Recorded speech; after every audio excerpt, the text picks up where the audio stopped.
You're very welcome along to the polling station. It is the last polling station of May, come what may throughout the summer. And we're going to reflect on the victory for Erdogan in Turkey, which was pretty obvious in recent days, weeks that was going to happen. And whatever about what actually happened at the polls. We're going to look at Britain as well, and a couple of problems available, or a couple of problems facing the Conservative Party arising back from the pandemic, would you believe? But we are going to start in the US. It was a very important week for Joe Biden in the sense that on Tuesday, the first procedural hurdle in the House of Representatives trying to raise the US debt ceiling, despite the best efforts of the Conservatives.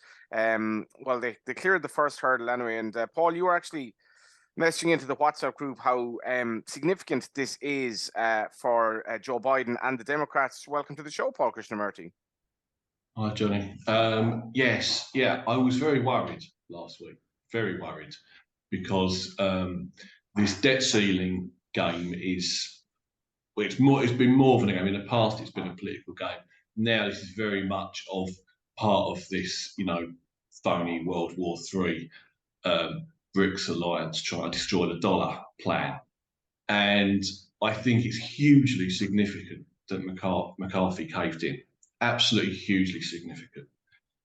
Because when he won the speakership and he was being kind of, it was being delayed, he was being held up by a few recalcitrant extremists in the Republican Party, I and many others widely assumed that what the price they were going to enact for McCarthy was you cannot agree to the debt ceiling, right? Thus causing a default.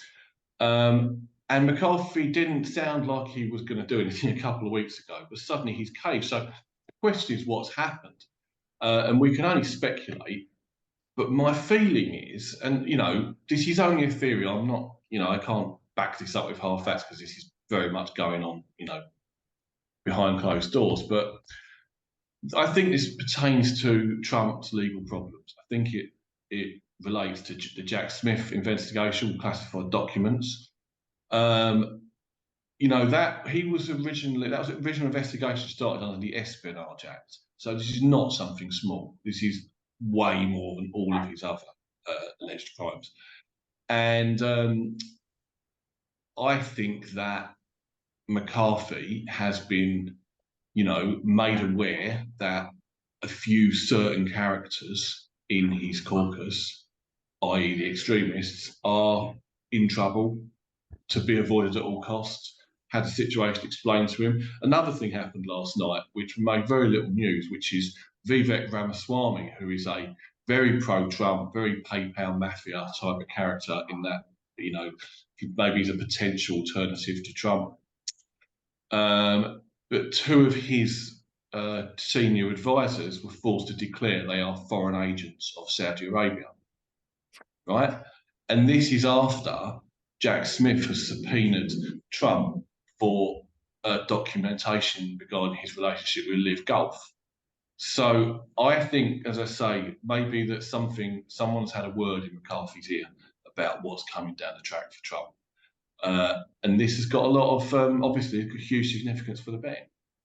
That's a phenomenal start to the show. I didn't know anything about the Saudi aids and stuff. And William, I mean, when McCarthy was elected, obviously it was that ridiculously protracted few weeks. He had a very flimsy majority with all these lunatics, obviously under his wing. What Paul says there is fascinating. Do you agree? Do you agree that this is what might have happened, where he's like, I can actually go with this? Yeah, I think so. I think he might also have calculated, and again, we forget this, right? But when there is in the past, when there's been government shutdowns, and this was at the time when the US was not as polarized as it was now, the blame didn't all fall on one side. It weaponized, it got used as a political pawn, and it didn't always work out favorably for the Republicans. A debt default by the US, which I think will be the first time it's happened in its history, would be a pretty catastrophic thing to get blamed for. And it would be highly likely, I would imagine, say that independents manning the street types or whatever might look and say to the Republican Party, why did you not let this go through? I can't get my Medicaid or something like that. I think the huge consequences of this might be becoming much more clear as we approach this deadline. It's only the 5th of June before the US would stop being able to pay bills, etc., which would be massive. So some sort of compromise deal, I think in the longer term might even be better for Republican chances of electoral success down the line. You can say the Democrats pushed us into it.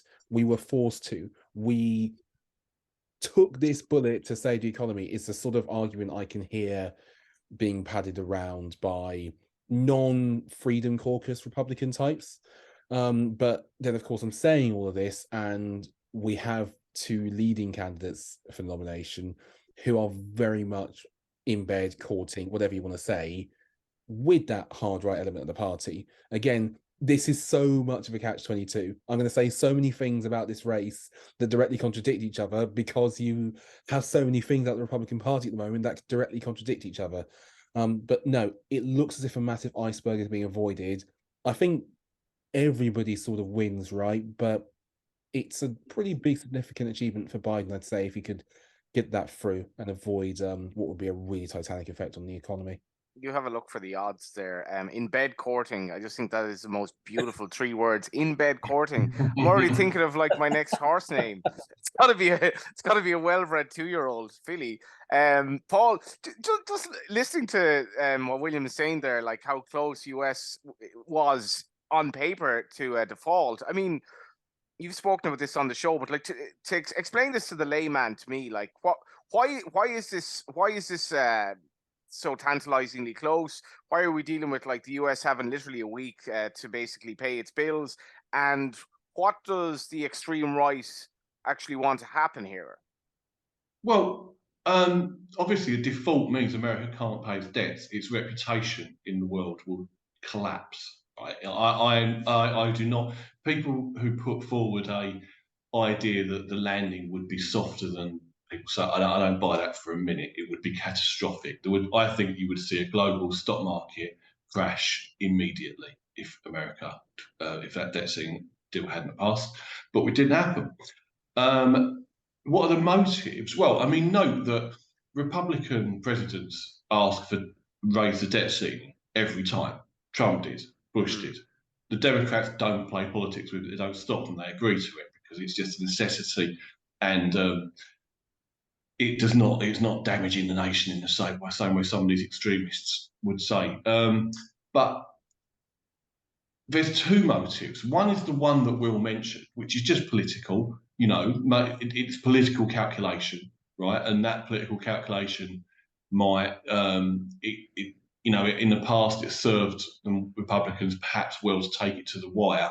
But when it did shut down in the 90s, it was them that were punished. So that's part of the calculation. But I think the wider point is that the people I'm talking about, who may only number like half a dozen congressmen, right? Maybe a dozen, right? But I think we know who they are. They're Marjorie Taylor Greene, they're Matt Gaetz, Lauren Boebert, absolute extremists, total grifters, essential to the post-truth world. And what's more, what did we see last night? Guess who's not voting for the deal? Alexandra Ocasio-Cortez, the left wing of the horseshoe.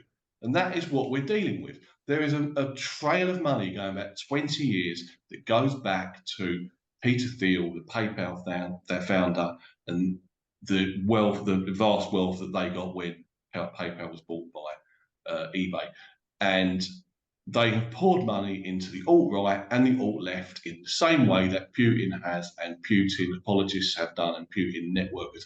And to what extent they're all connected, to what extent Saudi Arabia are involved in this, and other BRICS countries, it's not 100% clear, but it's definitely a network, and they're definitely doing it. And they've been trying to blow up American politics for years. And it's not just the far right, it's the far left too. And so why did AOC vote against? Because I think she's part of the same network. On the other, she's the left wing of the horseshoe. I think just the same way as these Vatniks who talk about on left, who are just shilling for Putin in Ukraine all the time, pushing disinformation. Okay, William, I think you're going to come in with a caveat there. Yeah, my caveat is this may be sort of more it might be a bit simpler than that. Not to sort of shoot down the theory entirely, but because of the nature of the agreement, you've got Republicans on like the Freedom Caucus who think that it doesn't go far enough in cutting the spending, and what you're seeing on the Progressive Caucus is concerns about it going too far the other way, because basically it takes away $80 billion from the IRS. That money means that you take in less in tax revenue, less for social spending, new work requirements. Also, I think it's an end to the student loan freeze, which means that those who had student loan forgiveness, I think, are now forced to start paying that back again. So long story short, lots of stuff that the left-wing caucus wouldn't like at all. I must admit, I'm amazed, or not amazed, but I am quite surprised, and perhaps it's very naive. I'm quite surprised that we're seeing as much opposition to it on the left, knowing sort of the consequences of what could come. But I guess they are also subscribers to the theory that there's this theory. I'm not going to go too into it, but basically it's sort of MMT. Print the coin, basically, and I'm not joking here. If you go, you can go and do some research on this elsewhere, but the US Mint, people suggest that you can print a $1 trillion coin. There we go. In the same way that the Treasury can print money, etc., which the US has the ability to do, but then again, other economic consequences, and I'll leave that to the proper experts. Okay, by any metric, this is good news for Biden. Getting this across the line, if it happens, oh yeah, massively. Yeah, I think so. So I think the point as well is, if this goes through, he's going to be at war, McCarthy, with those lunatics for the next 2 years, and they're going to be front and centre, and that's exactly what the Democrats want. I'd just say though, if we're talking, a philosophical argument can be made for either side against debt ceiling, but it's not serious politics. This is brinkmanship on the edge of an absolute catastrophe. Right, and those people like AOC, for example, many of us were predicting they would do this 6 months ago. Dave Troy's been writing about this for months. And you take AOC.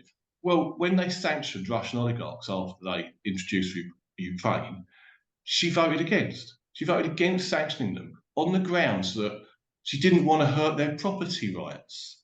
This is a woman who walks around with a tax the rich dress on.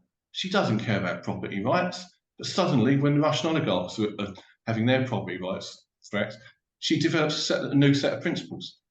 And that's what I think we're dealing with. We're dealing with a section on the far right and the far left who are just game players, and they're being bankrolled to do so. And that's where, I think that Biden and McCarthy, they could probably come to an agreement on that. We have to isolate those two factions.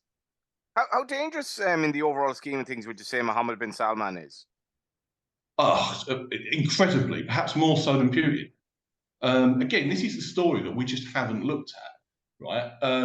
There was a coup in Saudi Arabia. He benefited from a coup, right? He has realigned Saudi Arabian policy to either back Trump or enemies of the West, and yet we are apparently completely reliant on them still for either oil. And what I think actually the bigger picture is that oil money has been reinvested in the West over the last 50 years, and we can't afford to lose it.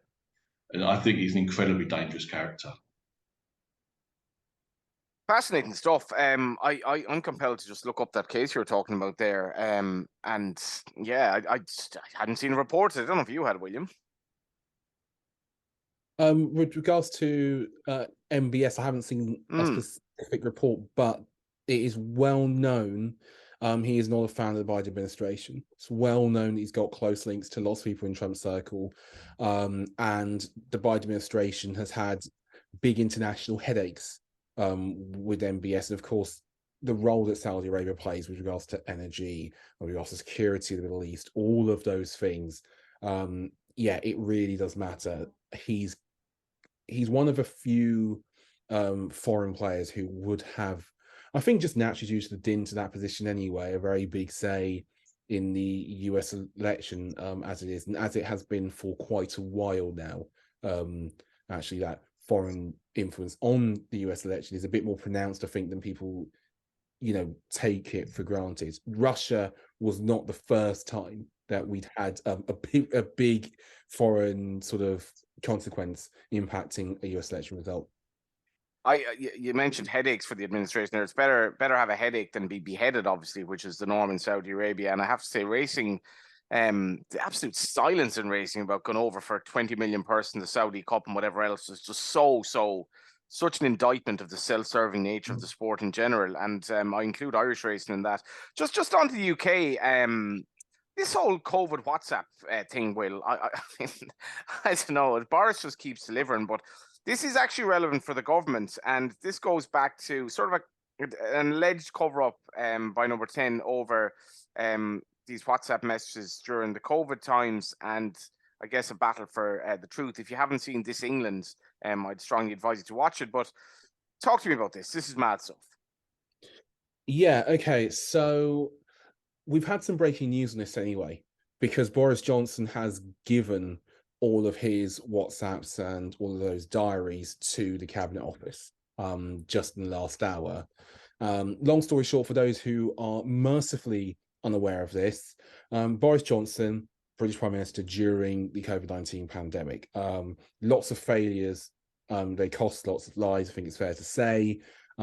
People very angry and people want to know what happened and why. So a big inquiry has been commissioned into it. The government set that inquiry up and then gave that inquiry powers to get things such as messages and diaries, so people could find out what decisions were taken and when. Standard stuff, it happens all the time. There was Chilcot inquiry for Iraq, probably the one example you'd know, even if you weren't particularly political. So there's a central player, Boris Johnson here.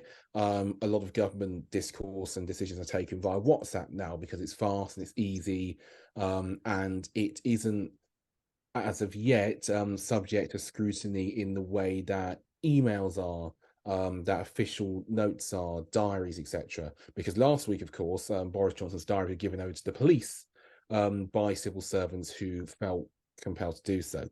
Anyhow, Baroness Hallett wants all of this data, as much of it as possible, so that she can do a job. The Cabinet Office has been advised by the government's top lawyer, so I think it is Sir Alex or Sir Jeremy Eady, King's Counsel, not to give lots of these sensitive messages, politically sensitive messages. Boris Johnson, who is not happy with the Cabinet Office for giving his stuff over to police, has just given the Cabinet Office, I think it's about like 40 to 50,000 documents. And now there's a deadline, because by 4 p.m. tomorrow, or today if you're watching this on Thursday, there's a deadline. Something needs to be submitted. If the government doesn't, I think that means this government will be in a legal battle against the inquiry that this government set up and gave the powers to request the materials they are doing now. So imagine Inception, except instead of Leonardo DiCaprio or against that big wall or whatever, it's Boris Johnson and the Cabinet Office is turning upside down. And on one side of it, presumably, is Rishi Sunak.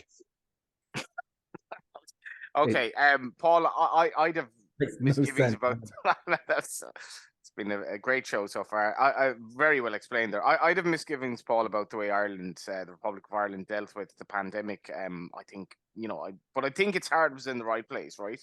I'm not sure about money being spent on looking back into how we dealt with this, if it's money well spent or not. Should this be happening in Britain, and how damaging will this be for Boris? I don't think you could damage Boris Johnson anymore. Right. I mean, last week with the police referral, that really was a new low, and I am now just certain he is finished, and I think that the Privileges Committee will dump him. They'll force a by-election. On the wider subject, look, I think it's people are entitled to know how those decisions were made, and I'm not going to get into like condemning how the government managed COVID when it was a very difficult and unique thing.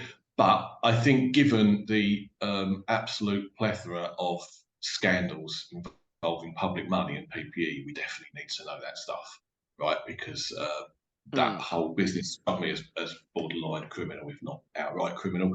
So we do need to know that. I think the bigger point politically, though, electorally, is just that it's just another car crash for the Tories. They are. It seems that they are absolutely incapable of stopping the rot, of changing the narrative. For 2 years now, there is just never a good news day for the Tory party, right? And there's another poll today, YouGov, 25%. They're on, if they get 25%, we're talking, 100 seats, maybe less, something like that. And I mean, I wrote a piece yesterday about Farage because that to me is a really big story. That Farage seems to be saying that he's coming back into frontline politics, right? Reform are 100% going for Sunak's head, right, at every opportunity, and all of their outriders. Now, Reform doesn't have anything like the potential of the Brexit Party or UKIP because there's no Brexit as part of the offer, but I think it's worth remembering that in 2019, that Boris Johnson coalition, that extraordinary Boris Johnson coalition, included all of those small far-right parties that pick up 0.5, 1%, 1.5%, right? They all just collapsed. And if Reform, because Farage takes centre stage, can now solidify to like 5 to 7%, that is just absolute suicidal for the Tories. That's terrible. Yeah, and to be fair to Star Sports, it actually interesting little market here. Will it's offering 7-4 that Boris wins a seat at the next election. You have Jeremy Corbyn and Farage. Farage to win a seat at the next election is 5-1. So do read Paul's poll. Labour majority is 8-11. There's a lot to take in here, Will. Yeah, indeed. Paul sums up really well with regards to danger to Sunak from further right parties such as a Reform UK. And the thing is, here's the scary thing for Sunak, for the Tories, they don't need to do that well to be a huge problem. We don't need them to sort of achieve, if we're betting on a Labour majority, right, we're hoping these things work in our favour, we don't need them to be like a New Lib Dems or something. We don't even need them to do as well as UKIP or the Brexit Party, because the 2019 coalition is fractured both in a more liberal and conservative bent. So you've got Lib Dems picking up Tory votes here, there, and just everywhere in places you wouldn't even have as competitive in your actually, let me put it this way, right? So if Labour is basically right of centre, if Neil Channing would say, well, right of centre, right? So Labour's centrist. Yeah, centrist. I'd say it's a centrist party. Centrist party. Let's just say centre. I'm sure a radical left would disagree. Anyway, okay. So say if you have this fringe section of the right then that's rising, and you have the Conservatives, what Paul was maybe say 25%. Say if their vote went down, like is the brand so damaged and their voters dying off at a rate that this could be the start of the end for the Conservative Party?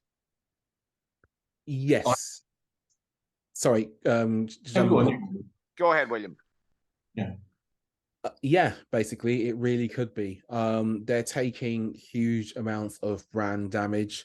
They are very lucky, frankly, that they have a leader who's slightly more popular than they are, even though he's not pulling anything in their direction really at the moment.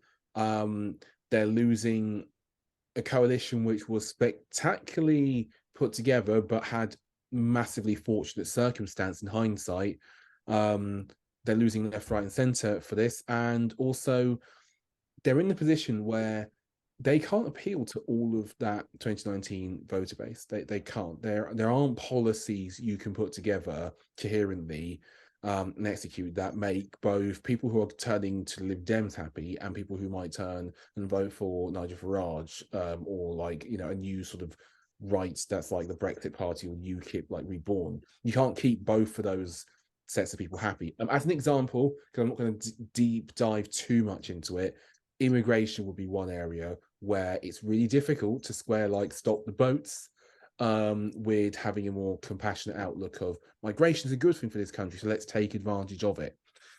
So yes, long story short, this feels like existential crisis time for the Conservatives. We're talking about them already as if they're a beaten party. I believe that is the case, and I think it would take something extraordinary to change that. But what happens after could also be really quite damaging. because opposition is really hard work. It requires serious people, it requires serious introspection, and then it requires a lot of thoughts on policy, etc., and the ability to look at your party and figure out what went wrong. And depending on who's left, I'm very unsure that we get an opposition leader who's got the sort of ability to do the job of Cameron, maybe, etc. Like slow rebuild, new branding, finding parts of the electorate that you can appeal to and get back on track. Would that 5-1 appeal to you then, Paul? No, Okay. He'll never win a seat because Okay. he's Marmite and most people coming against. It's just about them taking a share of Tory voters in each seat. But what I would say about this, I mean, political parties are fundamentally still the product of their members and their activists. Okay, so whatever Rishi Sunak and Jeremy Hunt's personal belief systems, whatever they are, I don't even know, right? I think that they are simply trying to move the Conservative Party into a more electable position. This is toxic with the members who ultimately cannot be appeased on immigration, right? Immigration is their big issue. And there is, 500,000 people last year, 600,000 year after coming to this country, right? So they're not satisfied. They voted for Brexit. They cheered Brexit principally to stop immigration. Well, it hasn't stopped it. It's more than ever, right? And as Will says, how do you maintain that coalition? I mean, a really interesting point at the weekend was there was a think tank report which was saying the Tories have this fundamental problem with young voters, that young voters just aren't becoming Tory, right? Well, that's not really news. When you had Simon Clarke and some others come out and say it, and I'm just thinking, well, what could it be? I mean, you call them all woke and deride it. You bang up their student loan fees. You make it impossible for them to buy a house or to rent a house, right? And you basically make a whole agenda for 13 years about appeasing older people. And on the big issue of the day, Brexit, you're completely in the wrong place for those people. No wonder they haven't got the young voters. Now, if they lose the election and lose it badly, where are they going to go? I mean, let's say they're on 25%, okay, and they've got 150,000 members. The party in opposition will be the product of those people, right, of those people left who have very right-wing views. And as the Republicans show in America, and the same's happened in France, there is no centre-right anymore. There's a poll out yesterday, I think, from Monmouth, a good pollster, and it really does look like it's Trump v DeSantis. I mean, I wouldn't even call Ed Haley and Nikki Haley and Tim Scott and Ramaswamy anything other than very right wing, but they're just not in the picture. Okay, we're running out of time. Just briefly, I believe you're in Greece. So talking about Erdogan's victory, and what this means for, I guess, politics in the region, what it actually means for Europe going forward, and what it means for Turkey, actually, because, I mean, do you believe that he won? No. I find it ludicrous to see respectable commentators writing threads on Twitter about how does Erdogan maintain this brilliant electoral coalition as if it's a straight election. I think Turkey economically is in big trouble, and there is a lot of talk about they could have a Liz Truss quasi-parting moment where the markets lose faith in them. So perhaps he faces that. But my general feeling is that I'm a dystopian. I think that in country after country, democracy's dying, press freedom's dying, and we're having a new system of kleptocracy. And Erdogan's one of the originals. He's taught others the model. You're a dystopian. I'm entirely on the climate doomism wing of everything. Yeah. Last word to you, William. I mean, one thing I will say about Erdogan, tongue-in-cheek, is that he really knows when to splash the cash. Because there are a lot of pay rises in the public sector in Turkey just recently, I noticed. Anyhow, oldest trick in the book. Right, just some quick going for the markets actually before we go. We talked a lot about the US earlier, and we have seen a bit of a shortening on Joe Biden to be president. It's Biden-Trump now, really. 6-4 Biden, 9-4 Trump, DeSantis 9-2. Then it's 14 with, and I cannot believe this, Paul. We don't have like so much time left, so you can't go into entire fits of laughter. But I'm not sure if this is a Rick, but Robert Kennedy is 14th. Oh man, What price is John F. Kennedy? We'll give you 66's JFK. Well, according to the geniuses at QAnon, JFK Jr. is going to be Trump's vice president when they take over next month, July the 23rd. So amazing. Set your watches. That's when. Now that is going to be a particularly difficult build-up special to price up, but no, there's been a move towards Biden in the US. DeSantis has made his launching point. Not yet seeing much of a big turnaround in the polls, so Trump's bottled on to take the nomination. Labour are pretty solid here in the UK. We are looking at, before we go, getting more prices up for people to run for seats in the next election, because there are a few defecting Tories who are high profile. Yeah, and William, as ever, an intriguing young anachronism calling it bottle on. That actually means 100 to 30 on. Now, how we are in a situation where this laughable narcissist who has done so much wrong is 100 to 30 on for the. Yeah, I'm climate doom, and I'm on the dystopian wing of. I'm actually on the dystopian wing of the polling station, which isn't good either. That was the polling station. More dystopian commentary next week. But in the end, only one can be crowned, with name engraved to become renowned. All that remains is for that one to be found.